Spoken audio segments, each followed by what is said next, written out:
Hello, everybody. I'm Liz from Connect Delaware, and I'm here with Abby Shepard, who is the Marketing Director for Delaware State Parks. This is a topic that is very interesting to our Connect Delaware members. Many people who are moving to Delaware want to know where they can recreate, especially outdoors. So Abby is the perfect person. Thank you so much for joining us, Abby, Yeah, thanks for to having me. talk about all of the wonderful resources that Delaware has in terms of state parks. So Abby, I'll just turn it over to you. Awesome. So hi everyone. Like I said, my name is Abby and I'm the marketing director for Delaware State Parks. So I oversee all of our advertising, photography, videography, social media, trade shows, events, really anything that comes into marketing for all of the state parks falls under me. So today I'm going to be giving you a little presentation about state parks in general, how you can get involved. I'll show you some of like the behind the scenes, I'll call it, kind of the numbers and the programs and some ways that you can connect with us and get outside and get involved. So with that, I will start the presentation. Hopefully you all can see it. We have some people walking. This is Brandywine Creek State Park on our front page, and we will get right to it with some of the state park specific things. Just want to take a brief moment to address COVID-19. So the state parks are open, our campgrounds are open and taking reservations. We have some limiting program available. So a lot of our events are canceled right now, but we still do have some programs, which I'll talk about in a second.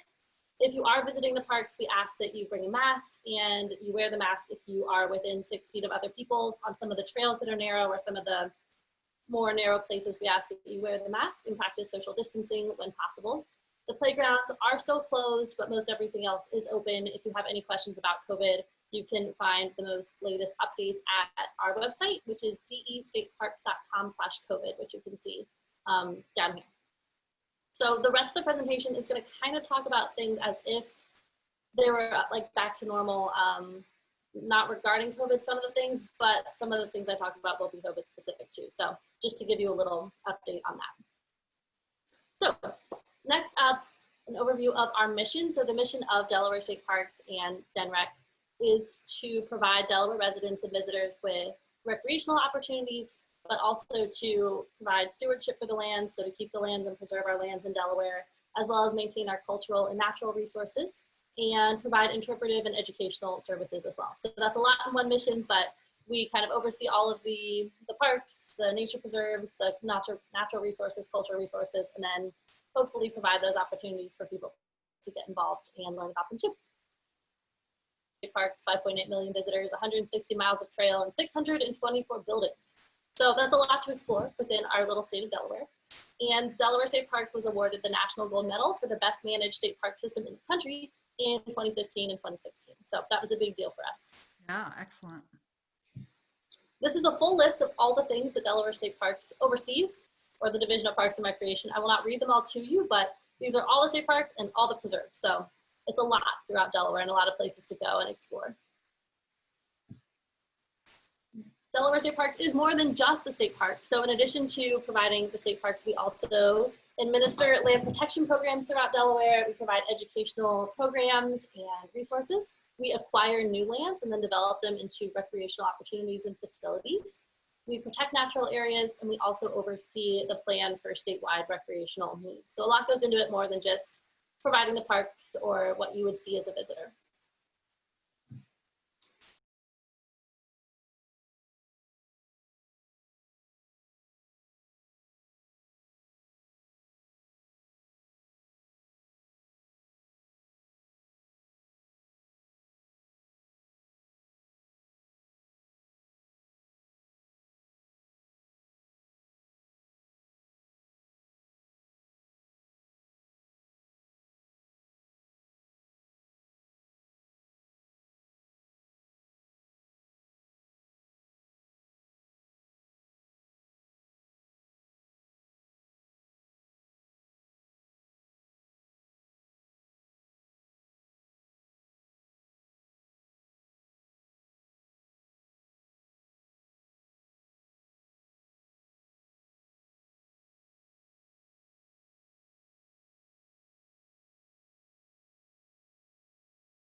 Here's some examples of programs. These were taken before COVID, that's why no one's wearing masks, but this gives you an idea of what we would typically do on a normal year. So we have kayak tours, interpretation at events, we have surf fishing classes, historical interpretation at Fort Delaware. So whether you're into like recreation or history or animals or nature, there's really something at all the parks. It's really, really cool.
All right, so that is programming. Another thing that we offer is camping. So campgrounds are open right now, so you can camp. We have 5 campgrounds throughout the state. We have Trap Pond, Delaware Seashore State Park, Penlopen State Park, Killens Pond State Park, and Lums Pond. So there's at least 1 campground in all 3 counties in Delaware, both at the beach and the ponds. We offer 3-point hookups for RVs. You know what that means if you have an RV. We have tent sites, RV sites, cabins, yurts, and cottages. So if you don't feel like camping in a tent, there are other options for you. And we also offer discounts, giveaways, and partnerships for camping throughout the year. So we have discounts that we send out through our newsletter, as well as post on our website, and we sometimes do camping giveaways as well. So those are some of the campgrounds on the left. This is Delaware Seashore at the top, and Trap Pond on the bottom. Funding, so to give you a little idea of how Delaware State Parks is funded, because this is kind of interesting. Delaware State Parks is 65% self-funded, which is unique to Delaware. So that means that the Division of State Parks has to manage our budget and bring in a lot of our own revenue. And our revenue can fluctuate annually due to things like weather, gas prices, carrying capacity, or COVID this year.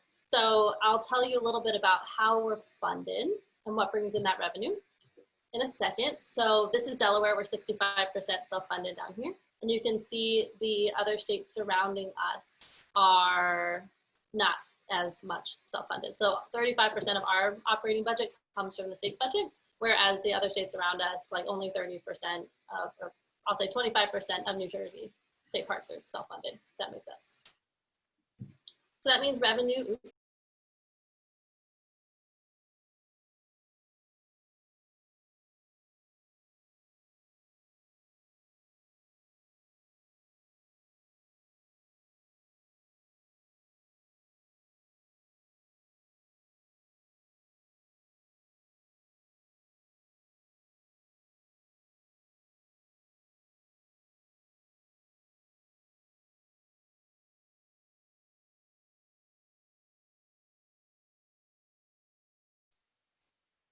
Other sources of revenue. A couple interesting things that we do low-digit surf tag auctions. So there's another one coming up on Black Friday, but you can buy these low-digit surf fishing plates. So instead of having like the standard surf fishing plate that goes on your vehicle that allows you to drive on the beach and surf, you would get these black and white ones that can match some of the low-digit license plates. So we've sold 172 of those and brought in about $450,000. That's great. That's interesting, Abby. I think a lot of our Connect Delaware members who are new to Delaware or coming to Delaware may not be aware of the unique idiosyncrasy of Delawareans and their black and white tags. It's a big, Delaware, you figure that out eventually. It's a big deal. And the low digit tags for vehicles, if you have a 3-digit or a 2-digit or a 1-digit tag in the state of Delaware and it's black and white, chances are your tag may have more value than your vehicle, right? Yeah, that's definitely true. So you can buy a matching surf fishing plate to go on your car as well to match That's your awesome. license plate. Yeah, it's kind of cool. And so that auction will be Black Friday? Yes, it'll be Black Friday. So if you're interested in one of those, you can go online and bid for them. They're not in person. You go online and bid. And they're not all one digit. Like they go up to more digits. So they're a little bit more affordable. The one digit one here sold, I think, for like $20-something thousand a couple of years ago.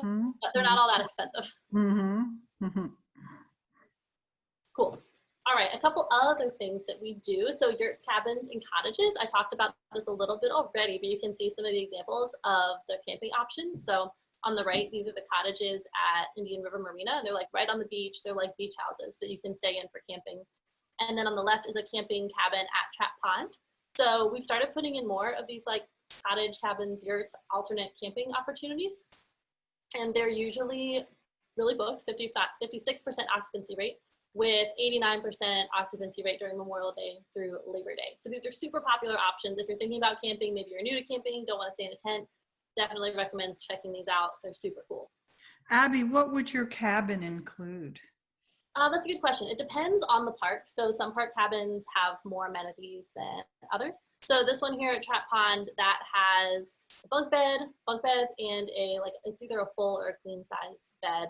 I don't remember if it has a kitchen or not, but you would use the bathhouse for the campground. So it's more like, that's more of like a rustic cabin. Some of the cabins do have full kitchens. So the ones at Killins have bathrooms and kitchens. And these beach houses at the Indian River Marina have like full kitchen, full bathroom, like 2 or 3 bedrooms, like a porch. These are really, really nice. So these are like the highest end, and then you have some of the more rustic ones over here. Couple other cool things. So we also work with privately owned businesses called Concessionaires, state park concessionaires, where they're kind of partner businesses. They're privately owned, but they operate inside the state parks. So that brings us in a lot of revenue as well, but it also allows us to offer our visitors different opportunities that we wouldn't be able to do otherwise. So an example is the Lums Pond Go Ape Treetop Adventure Course. So you get like a zip line course, you go up in the trees and can like walk around on platforms, and a high rope course. Really, really neat. And another example is the Big Chill Beach Club restaurant at Delaware Seashore State Park, which you can see here on the right. It's a full service restaurant that's on top of the bathhouse at Delaware Seashore State Park. And you can eat, get drinks. They have events in their tent with like this beautiful oceanfront view and view of the bridge here with the sunset. So both of these are really cool ways that we can earn extra revenue for the state parks, but also give the visitors a really cool experience that we wouldn't be able to offer otherwise. Other examples include headboat fishing, food services, horseback riding, boat rentals, tennis, all kinds of stuff throughout the parks. And camp stores. I left this in there, but we've started putting in more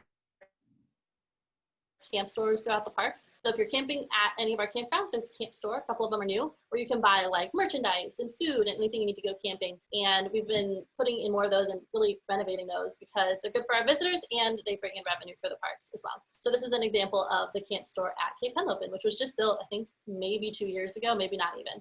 And some of the things you can find in there. Okay, so now we talked about funding a little bit. Now the economic impact of Delaware State Park. So we did an economic impact study a couple years ago and found that for every dollar invested in state parks, like from the government, we get about $40 in economic activity that was returned to the state of Delaware. So you can see this compared to the other states. Delaware is a lot higher than our surrounding states. So for every like dollar that the state's putting into the parks are generating $40 of economic impact, which is really cool. That means that people value the state parks. They want to visit them. The state parks are a big draw for tourism in Delaware and for Delaware residents too, that residents want to get out to our parks, which is really great. And you can see on the right, some of our top parks are Delaware Seashore, Cape Henlopen, Fenwick Island, Lums Pond, and Killins Pond. All right, so that's some background on the parks, a little bit about them and how we're funded. So what is new in the state parks? We got Canine Rangers about 1.5 years ago, and they just got fully trained. So we have 22 full-time rangers, and we have 2 canine units. So we have 2 units of handler and their dogs. We have Voss, which is a Belgian Malinois at Cape Henlopen, and we have Leo, which is a German Shepherd who is stationed at Lums Pond. So if you see them out, you're welcome to go up and say hi. And they help keep our visitors safe, and they do a lot of interpretive programs too. Normally, COVID's a little different, but they've been on some of our virtual videos, but usually they'd be out talking to school groups or at events, kind of talking about what they do, how they keep the public safe, and what they're trained in.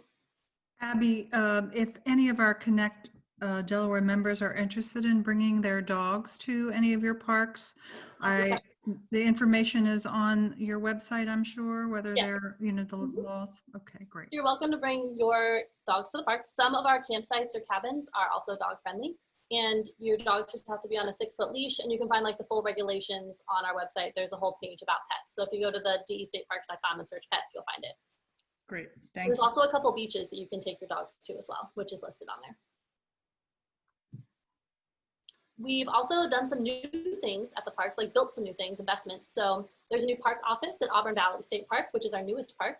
We renovated a tower at Delaware Seashore State Park and added lights. So you can see that on the left here. This is one of the World War II towers that was used during World War II to spot enemies over the Delaware Bay. And we put a lot of renovation into that so that it lights up at night now, and it has like a pad and some information that you can walk around. And we added some new playgrounds to the parks too. So there's new playgrounds at Delaware Seashore, Trap Pond, and Holt's Landing. Playgrounds are closed right now because of COVID, but when they open back up, make sure you go check out the playgrounds because they're really nice. You can see a picture down here at the left of the new playground at Delaware Seashore State Park. And some partnerships that we do. So you may see Delaware State Parks in some other places. We have partnerships with the University of Delaware, Wilmington Blue Rocks, 887 The Bridge, and Cabela's. So we do a variety of things with each of them each year, but we have usually a couple contests running. So we have a contest running right now on the bridge where you can win a camping stay. There is a TV screen in Cabela's and a bunch of photos where you can learn about the state parks.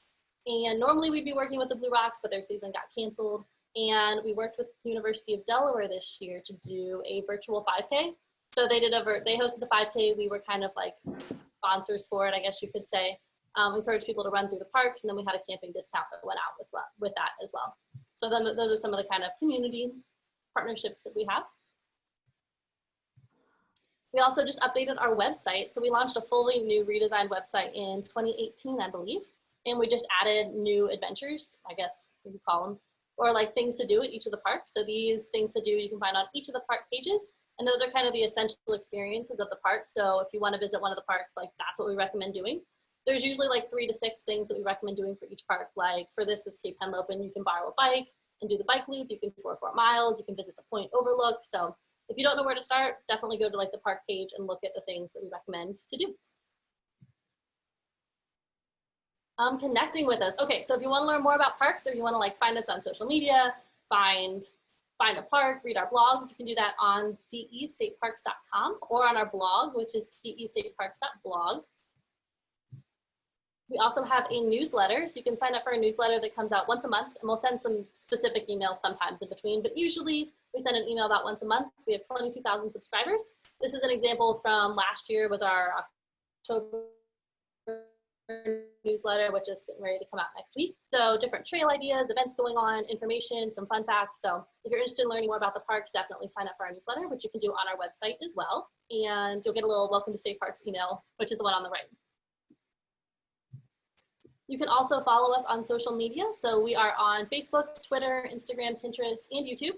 We have that many followers on all of them. So around like 69,000 people or individuals or followers throughout all of the accounts. But if you want to connect with us online, definitely do that here.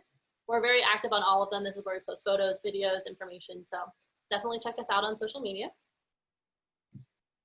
Just so kind of reference, this is our social media growth over the past couple years, like since like 2015. So this is a long time, but this red line is when COVID started. So you can really see like since COVID started, our social presence has like gone up a lot, and that's because we've been posting a lot of like the educational stuff and virtual programming. So even though people can't always go to the parks, you can find stuff on our social media websites and website as well. How you can get involved in parks. So if you're interested in visiting and getting involved, here's some ways to do it. We have programs and events all year, which I told you a little bit about. So we have programs year round, not just in the summer. Things like seining, kayak tours, guided hikes, squid dissection, historic tours. This is a historic tour over on the left at Fort Miles. Again, not wearing masks because these were taken before COVID, but hopefully next year we'll be back to normal more so. We also usually have special events throughout the year like Paddle Fest, which is a big like kayaking event, summer concerts, historical reenactments. This is an example of a typical summer concert that we have at Bellevue State Park. We have summer camps. Again, summer concerts, like I said, summer concerts are free. They're great for next summer. And we have a program guide that comes out every season where you can find programs and events that are happening all over the state. Our fall program guide should be out on October 1st, and you can find that on our website too. Abby, So definitely check it out. please educate me. What is seining? Seining is when you take a big net, it's like a 30-foot net, and you take it out into the Delaware Bay, and you like take it around in the water, and then you catch like fish and crabs and seaweed, all kinds of stuff. It's really cool. They do that at Cape Henlopen and Delaware Seashore. Oh, thank you. Yeah, it's really neat. I highly recommend that one. If you're into history, we also have a lot of history at the park. So we have historic sites all throughout the state, including Fort Delaware, which is a Civil War fort up in Delaware City. Fort Miles, which is a World War II fort at Cape Henlopen State Park. We have the Indian River Life Saving Station, which is an old Coast Guard station that used to be used to save shipwrecks off the coast. We have Auburn Valley, which is a historic mansion, and First State Heritage Park in Dover, which talks about the history of Dover and the historic buildings there. So there's history literally all throughout the state. We also do living history at a couple of the parks, which you can see here, which is Fort Delaware. So it's like first person living history, and living history at Fort Miles sometimes, and the Indian River Life Saving Station too. And usually we'd be doing reenactment events as well. So reenacting, you can see on the top left here, the shooting of the Lyle gun at the Indian River Life Saving Station, or reenacting what it was like at Fort Miles during World War II. So keep a lookout for those coming next year. A couple of things in the fall, Fort Delaware here does paranormal tours. So if you're interested in ghost hunting, you can go out to the Civil War fort and learn about some of the history and look for ghosts as well. So that's a cool one. Sounds like it. Yeah. Here's some examples of things that you can do at the park. So you can rock climb, this is Treetop Adventure here on the right. This is Go Ape at Lum's Pond. We have a water park at Killen's Pond, which I didn't even mention, but there's a water park at Killen's Pond State Park, and the Big Chill Beach Club, like I mentioned before. You can also volunteer. So we have volunteer groups at all the parks called the Friends Groups, or you can just sign up for individual volunteer events throughout the year as well. There's a designated volunteer manager for each park. And we really rely on our volunteers to do a lot of the things that we can't get to as staff. So we have a limited amount of staff. So people that are really interested in the parks and want to volunteer are really critical to our operations. And if you're interested in finding out about the volunteer events, you can find a volunteer calendar on testateparks.com. It's on the homepage, so super easy to find. You can also join the Friends Group, which is like the nonprofit volunteer group for each park. It's kind of confusing, but if you want to like long-term volunteer, you can join the Friends Group. And if you have an RV, you can be a camp host. You can literally live at the campground for 3 months with your RV and kind of help out with the campground operation. So that's really fun too.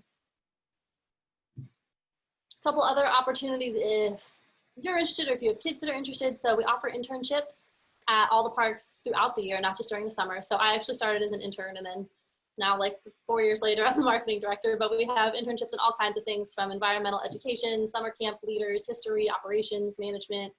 We also have a youth conservation course, so that's specifically for youth. I believe it's somewhere around like 12 to 18, that age range, and they work every summer to help do conservation work. We have a veterans conservation corps who do a lot of our trail maintenance. You can see them in the bottom left.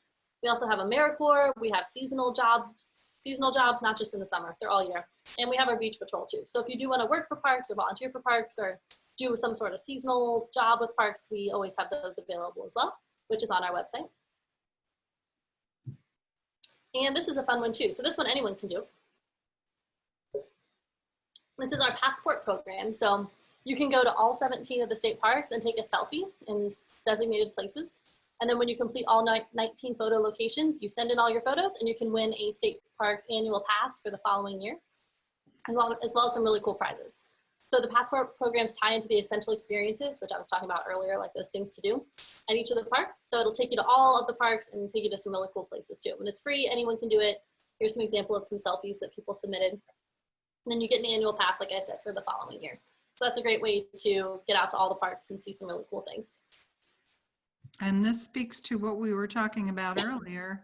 It's so doable because if you live in Newcastle County, you can still get to Cape Henlopen State Park down in Sussex County within 2 hours. So that passport program is great For sure. to encourage people to go to all of our parks. Yeah. And they're all like really unique and really cool too. So worth making the drive if you live at either end of the state. We also have really great paddling opportunities if you're into kayaking or canoeing. So you can paddle at Cape Henlopen, Delaware Seashore, Fenwick Island, Trap Pond, Killen's Pond, and Lum's Pond. Most of, actually all of those places, no, not Delaware Seashore. Everywhere but Delaware Seashore offers kayak rentals too. So if you don't have your own, you can rent one. And they also offer kayak tours. So if you're new to kayaking, you can take a kayak tour, you can rent, or you're welcome to go out on your own too if you own a kayak. Yeah, I guess I just covered all that. This is Trap Pond over here at the top. It's really cool. That's my favorite place to kayak in Delaware. And this is a kayak tour at Delaware Seashore State Park on the bottom. I've done that kayak tour. I've done a moonlight kayak tour, and it was cool. So wonderful, so beautiful. Yeah, they're cool. They do a really good job with the kayak tours, and those are offered pretty much at most of the parks too. Not Fenwick, but a lot of the parks do them. And that's how you can connect with us again. Our website, our handle on social media, our blog, and that is all I have for you guys. Well, that's certainly a lot, Abby. I know that I learned a lot that I did not know, and I've lived in Delaware for a very long time. So thank you so much for sharing this information. I know it's of great interest to our Connect Delaware members. You know, it's so easy to get out and enjoy these wonderful parks, and also, as you mentioned, to participate. So thank you so much. We appreciate it. Yeah, thanks for having me.